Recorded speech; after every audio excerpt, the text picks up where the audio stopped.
Rashad Evans considers ending his career on a high note and retiring. When Eagle FC 44 held their first event in North America last month, it featured a fight between Rashad Evans and Brazilian Gabriel Checo. It was significant in that Evans was coming out of retirement for the fight.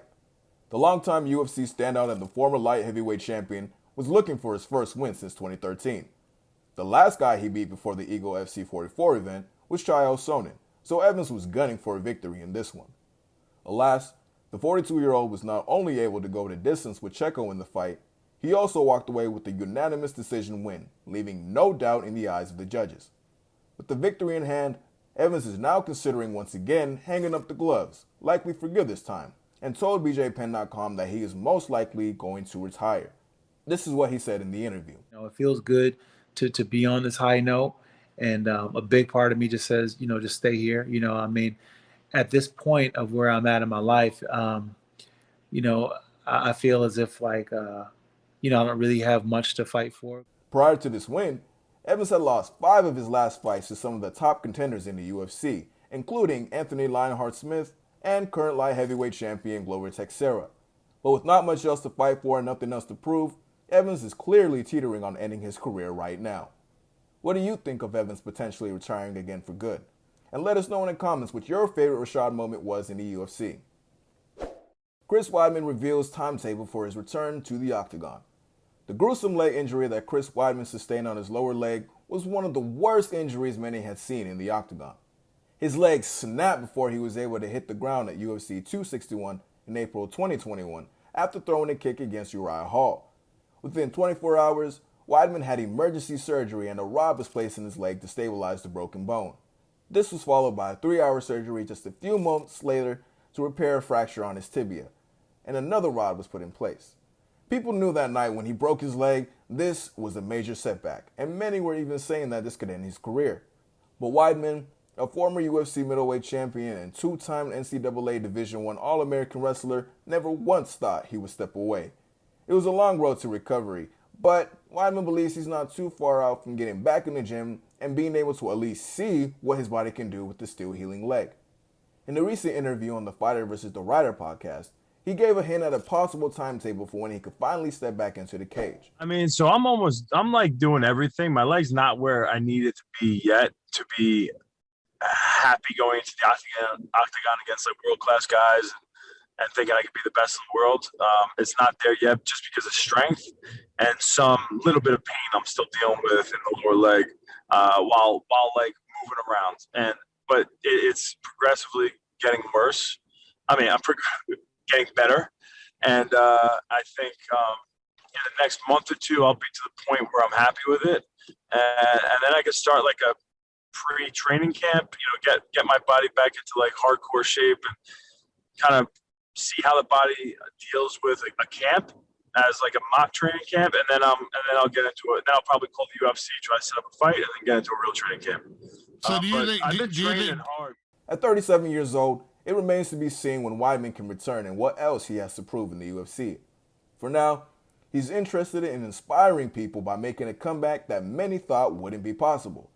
What do you think of Chris Weidman saying he's not far out from a training camp? And who would you like to see the All-American fight when he returns to the UFC? Jorge Masvidal warns Colby Covington about March 5th fight. Says he's ready to put his knee to his temple. We're just under a month away from the highly anticipated Colby Covington Jorge Masvidal grudge match at UFC 272 on March 5th. While both men prepare for what seems to be a potential Fight of the Year contender, the hype is only building. Masvidal and Covington have been on a collision course to meet in the Octagon for several years. The two were very close friends for years, sharing an apartment, training together, and appearing in several videos for a long time as best friends. This was all when Colby was a welterweight, but Masvidal was fighting at lightweight. But things changed a few years ago when Colby failed to pay one of Masvidal's coaches following a fight. It's been downhill for the two ever since. Masvidal moved up to welterweight, where he found enormous success. His rise to stardom started when he knocked out Ben Askren with the flying knee to the head in the first few seconds of the fight at UFC 239, which earned him the knockout of the year by multiple MMA media outlets. He followed that up with the fight against Nate Diaz at UFC 244 for the BMF belt, which he won via doctor stoppage. Though, We'd love to see that one run back. He followed that up with back-to-back fights against welterweight champ Kamaru Usman, the first on just a few days' notice.